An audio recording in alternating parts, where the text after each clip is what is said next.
Hola a todos, ¿cómo están? Espero se encuentren muy bien. El día de hoy vamos a tener una clase acerca de cómo funciona el criterio de la segunda derivada para encontrar los máximos y mínimos locales o relativos de una función. Para esto ya tienes que tener previas algunas nociones. En primer lugar, ya debes de saber que un máximo o un mínimo local o relativo, que es lo mismo, es un punto de transición en la gráfica de una función o en una función. Aquí, por ejemplo, de antemano, viendo esta simbología, quiero que te familiarices con el código de color que vamos a usar en este momento. F de x en color azul es esta gráfica, va a ser nuestra función original. Su derivada, pues va a ser f' de x en color rosa, como puedes ver aquí está. Y la derivada de la derivada, es decir, la segunda derivada, será f'b' de x, o la segunda derivada de f, está en tinta verde. Ok, bueno. Vamos a enfocarnos en este momento en que esa simbología también la vas a tener acá en las instrucciones de cómo funciona el criterio de la segunda derivada para máximos y mínimos locales. Ok, ya entendimos entonces que un máximo local y un mínimo local es un punto de transición donde la función cambia de comportamiento creciente y decreciente.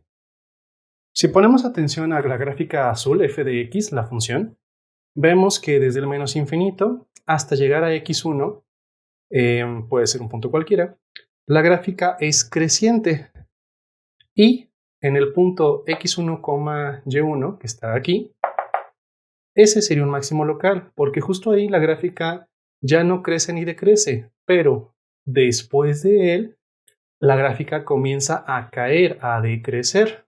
Eso lo vuelve entonces un punto de transición de un comportamiento creciente a uno decreciente, convirtiéndolo así en un máximo local o relativo.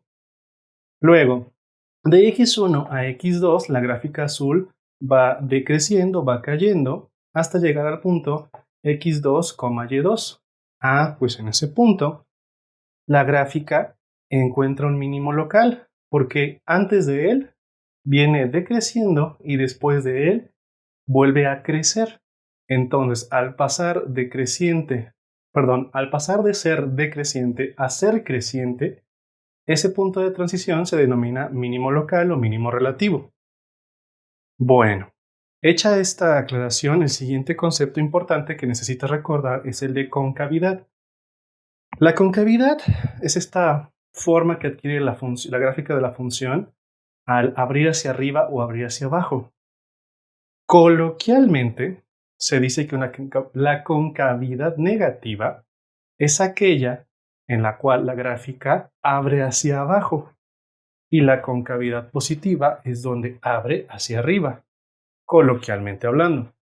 Otra forma de decirlo es que la gráfica crece hacia los brazos de la gráfica se extienden hacia las y positivas en una concavidad positiva y los brazos de la gráfica se extienden hacia las y negativas en una concavidad negativa. Ok, perdón por eso. Repito, en la concavidad positiva es la que abre hacia arriba o que los brazos de la gráfica se extienden hacia la zona de y positiva, en esa dirección. Una concavidad negativa, repito, coloquialmente, es aquella que abre hacia abajo o los brazos de la gráfica parece que se quisieran extender hacia donde están las y negativas.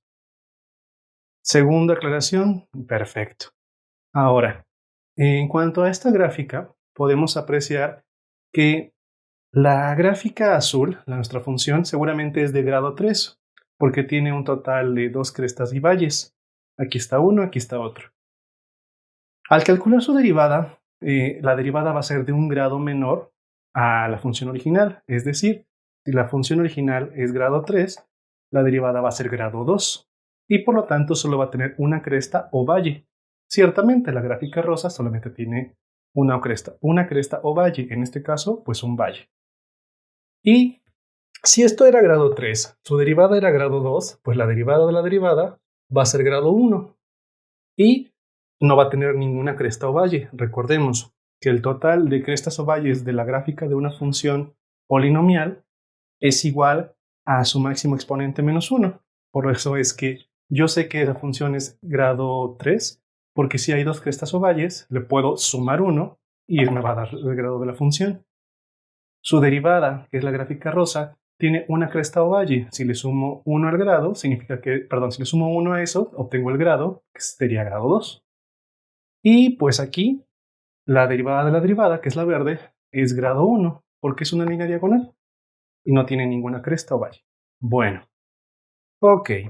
Ahora, ya sé que es un máximo local o un mínimo local, ya sé cómo puedo analizar el grado de una función polinomial teniendo su gráfica, ya sé que una concavidad positiva abre hacia arriba, una concavidad negativa abre hacia abajo, definido coloquialmente. Ahora, ¿qué es el criterio de la segunda derivada para máximos y mínimos? Bueno, es un procedimiento basado en las propiedades de la derivada que te permite determinar dónde es que están, si es que existen, los máximos y mínimos locales de una función. Para hacerlo, seguimos estos pasos. En primer lugar, vamos a trabajar con la función f de x, que sería nuestra gráfica azul.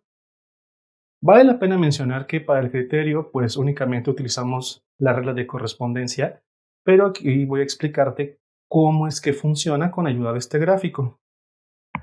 Bueno, los pasos son, teniendo la regla de correspondencia f de x, calcula la primera derivada. Eso sería f' de x.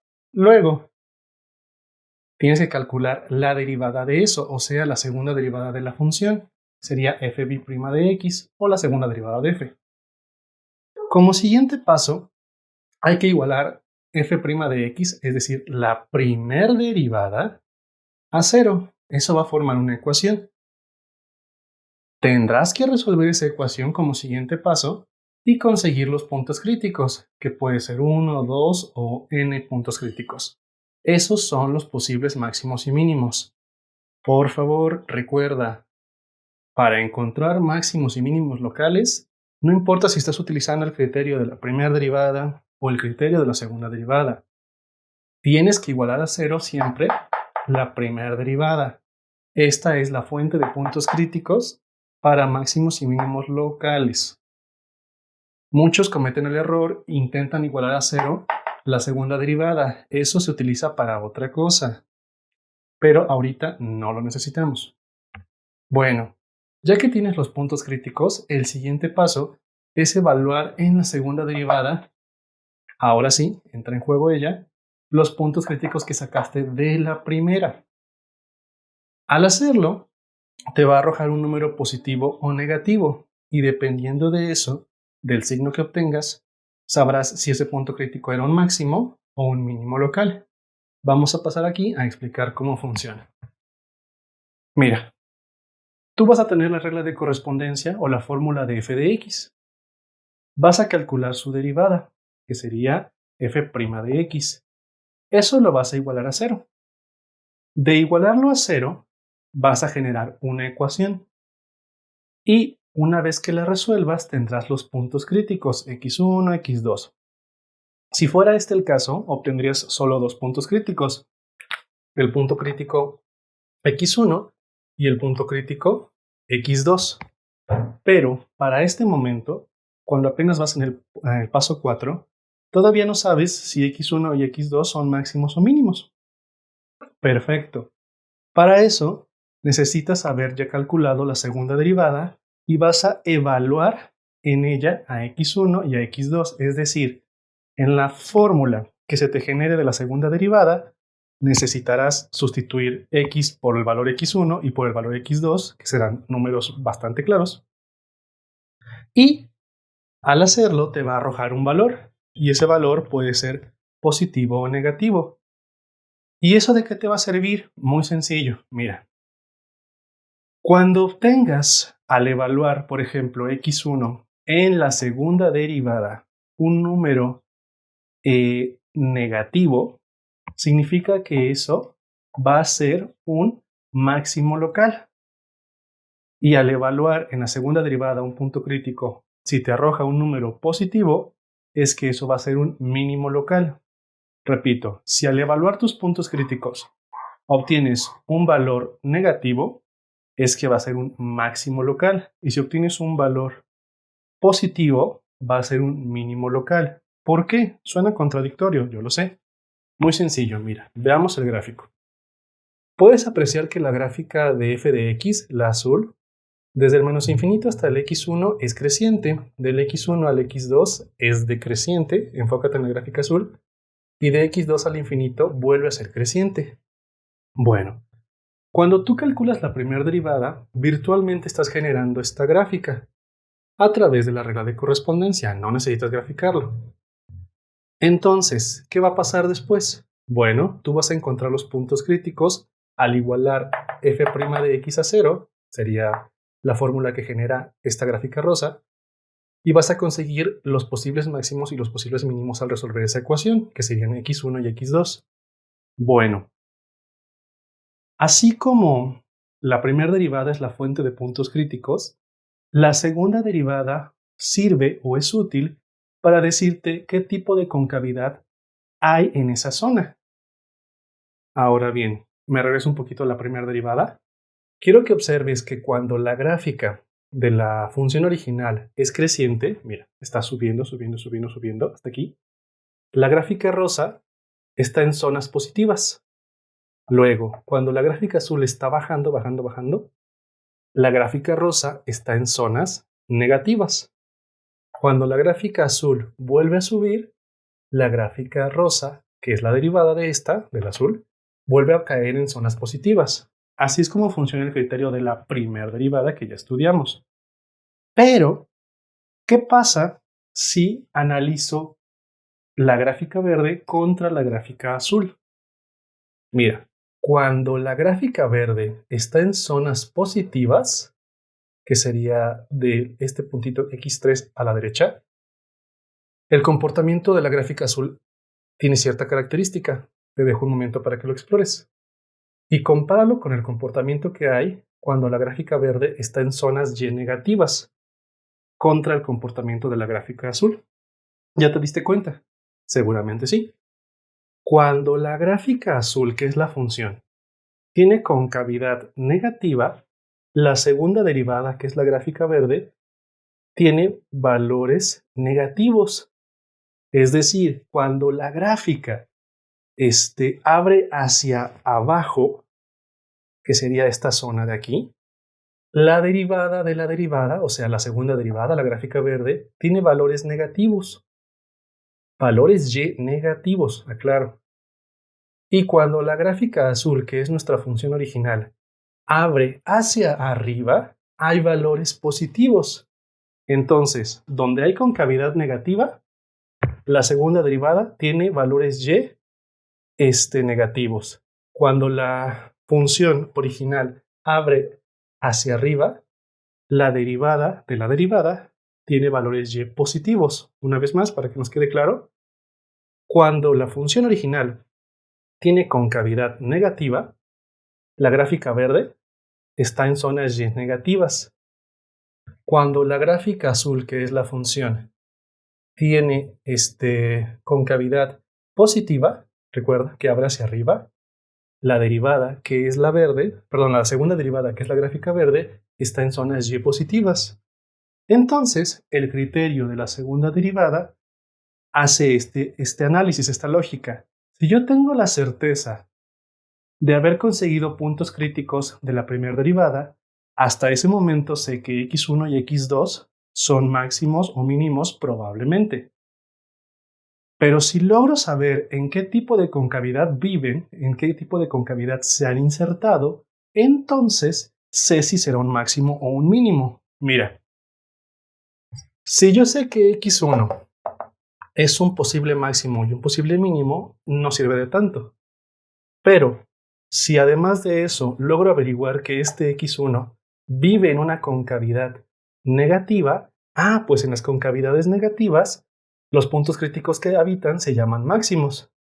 Y si yo sé que x2 es un punto crítico que vive en una concavidad positiva, entonces, pues el punto crítico que viva en una concavidad positiva será un mínimo.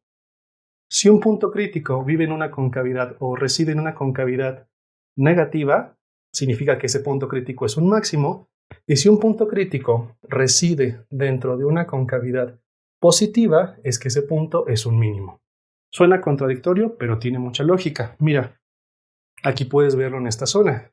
En la concavidad negativa, si encuentras un punto crítico, va a estar arriba. por lo tanto es un máximo. Y en una concavidad positiva, si encuentras un punto crítico, va a estar abajo, por lo tanto va a ser un mínimo. Ese es el análisis que hace el criterio de la segunda derivada. Analiza en qué tipo de concavidad residen los puntos críticos y en base a ese análisis, si te da un negativo, es que es concavidad negativa, por lo tanto será un máximo. Si la segunda derivada te da un positivo, es que es concavidad positiva y por lo tanto eso sería un mínimo local. Ahora bien, ya que sabes si es un máximo o un mínimo, pues tienes que encontrar la pareja de x1, que sería y1, y tienes que encontrar la pareja de x2, que sería y2. Y ya terminarías decidiendo si fue máximo y fue mínimo y dónde está con coordenadas x, y. Bueno, vamos a dejar esto un momento y vamos a pasar a un ejemplo práctico. Vamos a resolver este ejercicio. Me he adelantado ligeramente para hacerlo más ágil, pero es muy sencillo. Dice, determina los máximos y mínimos de f de x igual a 2x cúbica menos 3x cuadrada menos 12x más 4. También pudieron habernos dicho determina los máximos y mínimos locales o relativos de dicha función. Bueno, vamos a guiarnos por las instrucciones que tenemos aquí. Dice, paso número 1, para encontrar máximos y mínimos locales por la segunda derivada es hallar la primera derivada. Ok, me guío incluso por el mismo color. La derivada de 2x cúbica menos 3x cuadrada menos 12x más 4 sería 3 por 2, 6. X a la 3 menos 1, 2. Derivada de x, 1, 1 por 6, 6. 6x cuadrada. 2 por menos 3 menos 6. X a la 2 menos 1, pues sería exponente 1, no se anota. Derivada de x es 1 por menos 6, menos 6. Derivada de menos 12x, sabemos que si la x se desaparece en cierta forma, queda menos 12. Derivada de más 4 es 0, no se anota. Ok, listo. Paso 2.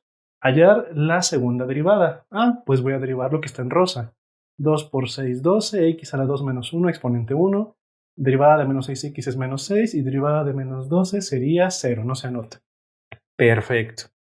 Ya tengo el paso 1 y el paso 2, listo. El siguiente paso consiste en igualar la primera derivada a 0 porque es la fuente de puntos críticos para mínimos y máximos locales. Recuerda, es la primera derivada la que se tiene que igualar a 0 para máximos y mínimos locales. No te vayas a confundir. Bueno, ya que la igual es 0 se forma una ecuación, dice el paso 4, resuelve la ecuación que se forma al igualar a 0 la primera derivada y consigue los puntos críticos. Bueno, 6x cuadrada menos 12x menos 2. Si lo resuelvo puede ser por fórmula general, puede ser por factorización. En este caso, si lo haces por factorización, pues yo me doy cuenta que 6x cuadrada, 6x, 12 y 0, todos son divisibles entre 6. Este truco me va a servir. Puedo dividir todo esto y todo esto entre 6. ¿Por qué? Porque cada uno de los elementos son divisibles entre 6. ¿Y por qué elegí 6? Porque acompaña la x cuadrada y me gustaría dejarla sola. 6x cuadrada entre 6 sería x cuadrada. Menos 6 entre 6 sería menos 1x. Coloquialmente diríamos que se cancelan, aunque no es muy apropiado. Menos 12 entre 6, menos 2. Y 0 partido entre 6 es 0. Si este truco te enreda un poquito, pues puedes utilizar la famosa fórmula general, que dice que si es una ecuación de segundo grado, x es igual a menos b más menos raíz cuadrada de b cuadrada menos 4ac, todo entre 2a, entendiendo que a valdría 6, b valdría 6 negativo y c valdría 12 negativo, ¿sale? Me quedó un poquito feo, lo corrijo, x es igual a menos b más menos la raíz de b cuadrada menos 4ac, todo entre el doble de a. Si tienes dudas con la fórmula general, revisa el video que tenemos acerca de fórmula general. No te preocupes, es bastante sencillo y lo puedes desarrollar sencillamente. Bueno, yo voy a seguir por este camino. Te repito, si usas fórmula general, a valdría 6, b valdría menos 6 y c valdría menos 12. Y te repito, tenemos un video de fórmula general, consúltelo si lo necesitas. Recuerda, en el canal puedes encontrar lo que quieras fácilmente. En fin, x cuadrada menos x menos 2. Bueno, yo puedo abrir dos paréntesis para factorizar este trinomio. X cuadrada se consigue multiplicando x por x. Tengo término cuadrático, término lineal y término independiente. Como el término independiente es negativo, coloco un más y un menos. Si el término independiente tuviera signo positivo, tendría que poner 2 veces más o 2 veces menos, dependiendo del signo que está aquí a su izquierda. Pero bueno, de momento, como el término independiente tiene signo negativo, es un más y un menos o un menos y un más. El punto es que va uno de cada signo. Procedo. Necesito una pareja de números que multiplicados me dé 2 y que al interactuar con las x multiplicándose generen un menos x. Pues la única pareja de enteros que en este momento me puede dar 2 es 2 por 1. Pero ocupo que el valor mayor sea negativo. ¿Por qué? Porque ocupo que al momento de operarse me dé menos x. Entonces pues el 2 tiene que imperar, tiene que ganar. Vamos a comprobar. X por x sí sería x cuadrada. X por menos 2, menos 2x. Ya multipliqué él por él, ya multipliqué él por él. 1 por x, pues más un x. Si quieres lo anoto con el 1 para que sea muy sencillo. Y más 1 por menos 2 sería menos 2. X cuadrada no tiene semejantes, menos 2x más 1 sería menos x menos 2. Si me da el que yo estaba buscando, la expresión es idéntica, entonces mi factorización es correcta. X más 1 por x menos 2. Repito, sería x más 1 por x menos 2 igual a 0. Ok, procedemos. Como tengo dos paréntesis que se multiplican y generan 0, es permitido separarlos y cada uno igualarlo a 0. Y despejo de cada una de estas dos subecuaciones la respuesta. Si x más 1 es 0, x es igual a 0 menos 1 y x es igual a 1 negativo. Primer punto crítico, x es menos 1. Él puede ser un máximo o puede ser un mínimo. Su signo no me dice nada ahorita. Mucha gente tiene la idea de que si tiene signo positivo el punto crítico, ya es garantía de que es máximo, de que es mínimo. No, hasta que no haces la evaluación de los puntos críticos en la segunda derivada, no hay garantías de nada. Ok, de hecho, mucha gente solo por ver el 2 positivo y el 1 negativo, ya cree que por alguna razón extraña, él va a ser máximo y él va a ser mínimo. Y no siempre es así. Bueno, veamos entonces. Ya tengo mis puntos críticos que son posibles máximos o posibles mínimos. Ya entonces voy en el paso 4 realizado. Es turno de llevar a cabo el paso 5. Bueno, voy a borrar todo este procedimiento para ganar un poquito de espacio. Espero que estés tomando notas. Muy bien. Mis puntos críticos, recuerda que son los posibles máximos o mínimos, es que x valga menos 1 y que x valga 2. Es turno de llevar a cabo el punto 5. El punto 5 dice, evalúa cada punto crítico en la segunda derivada, la verde. Ok, voy a usar incluso el mismo color. Tengo que evaluar en la segunda derivada menos 1. Y tengo que evaluar en la segunda derivada también el 2. F b' de menos 1 y f b' de 2 positivo. Muy bien, será sencillo. Voy a utilizar esta fórmula, la fórmula de la segunda derivada. No te vayas a confundir. Guíate por el código de color que te estoy ofreciendo. Muy bien. Procedemos y si x es menos 1, entonces la segunda derivada sería 12 por menos 1 menos 6.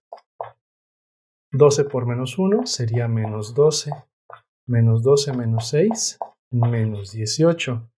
Esto es un número negativo, por lo tanto es concavidad negativa. Y en concavidad negativa, lo que tenemos son máximo local. Curioso, el negativo ya me dio máximo local. Vamos a comprobar qué pasa con el segundo valor. La segunda derivada con 2 positivo. Sería 12 por 2 menos 6. Más por más es más. 2 por 12 sería 24. 24 menos 6 sería 18. El 18 es un número positivo con cavidad positiva. Por lo tanto, 2 es un mínimo local. Ah, perfecto. Fue irónico, porque mucha gente hubiera esperado que el 2 fuera el máximo y no fue así. Entonces tenemos que menos 1 va a generar un máximo local y que 2 va a generar un mínimo local. ¿Qué procede? Bueno, tenemos que decir dónde está ese máximo local y dónde está ese mínimo local. Y para hacerlo necesitamos regresar a la función original. Voy a borrar este experimento de aquí. Espero hayas tomado notas. Y vamos a ver qué ocurre aquí. Bueno, así como en el criterio de la primera derivada, empezamos con la función original y cerramos con la función original. ¿Por qué? Porque la función que se grafica, si lo quieres ver así, no es ni la primera derivada ni la segunda derivada, es la original.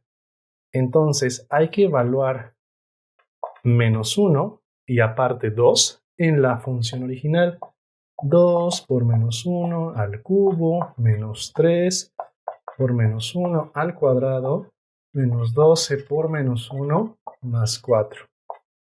Bueno, una vez que realices todas estas operaciones, va a generarte pues su respectiva y. Y en este caso, va a darte 11. Compruébalo, haz las operaciones y verás que es cierto. Ten cuidado con los signos porque pues es la parte donde nos podemos conflictuar. Entonces, tienes que registrar tu respuesta. De momento, tienes el hecho de que ya sabes dónde está el máximo local. Ponemos este símbolo matemático. Por lo tanto, hay y ponemos máximo local y vamos a poner sus coordenadas. Voy a agarrar un poquito más de espacio. Repito, por lo tanto, hay máximo local en la coordenada x sería menos 1 y la y sería 11. Simplemente tienes que hacer todas estas operaciones. Menos 1 al cubo sería menos 1 por 2, luego menos 1 al cuadrado sería más 1, 1 por menos 3, menos 12 por menos 1 sería más 12, más 4, y verás que te da 11 positivo. Y también tenemos que decir que hay un mínimo local en 2, algo. Pero ¿dónde está ese algo? Ah, pues tenemos que evaluar el 2 en la función original. F de 2 sería 2 por lo que valga x al cubo menos 3 por 2 al cuadrado menos 12 por 2 más 4. Te voy a ayudar un poquito si quieres. Sería 2 por 8 porque 2 al cubo menos 3 por 4 menos por más es menos 24 más 4. Tendrías que hacer estas operaciones, igual, 2 por 8 sería 16, 3 por 4 sería menos 12, menos 24, más 4. Y bueno, en este caso estarías de acuerdo que 16 menos 12 sería 4, 4 menos 24 sería menos 20 más 4, pues sería igual a menos 16. Entonces, la coordenada y sería haciendo operaciones, menos 16. Y te regresarías a tu respuesta, que yo estoy utilizando tinta morada, sería 2, menos 16. Y esto se registraría al final. Ya determiné los máximos y mínimos locales. Hay un máximo local en menos 1, 11 y en 2, menos 16. Bueno, sería todo por el momento. Espero que te haya sido de utilidad. Recuerda, si tienes dudas, comenta. Si quieres ver un poquito más, suscríbete, seguiremos subiendo ejemplos que te pueden ayudar. Hasta pronto y chao.